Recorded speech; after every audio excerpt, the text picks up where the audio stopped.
চলো ফ্রেন্ডস, আজকে তোমাদের কাঁঠালের দানা, নারকেল আর মসুর ডাল দিয়ে একটা রেসিপি করে দেখাবো। প্রথমে কাঁঠালের দানাগুলোকে আমি ছাড়িয়ে সেদ্ধ করে নেব।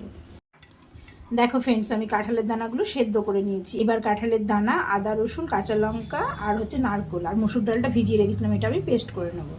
দেখো ফ্রেন্ডস, এটা আমি পেস্ট করে নিয়েছি। মসুর ডালটা আধা ভাঙা অবস্থায় আছে। এবার আমি দিয়ে দেবো পেঁয়াজ কুচি। এইবার এর মধ্যে আমি দিয়ে দেবো পরিমাণ মতো নুন, হলুদ। এইবার দিয়ে দেবো ওপর থেকে একটু সর্ষের তেল। এইদিকে আমি গ্যাসে চাটু বসিয়ে দিয়েছি। চাটুর মধ্যে দিয়ে দেবো সামান্য পরিমাণ তেল। এবার তেলটা আমি পুরো চাটুতে ছড়িয়ে দেবো। এবার আমি এটাকে ভালো করে মেখে নেব। এইবার আমি এটা চাটুর মধ্যে দিয়ে দেবো। আমি পুরো দিয়ে দিয়েছি। এবার হাতের সাহায্যে আমি এরকম এটাকে ছড়িয়ে দেবো। এবার ওপর থেকে দিয়ে দেবো কিছুটা টমেটো আর ক্যাপসিকাম কুচি।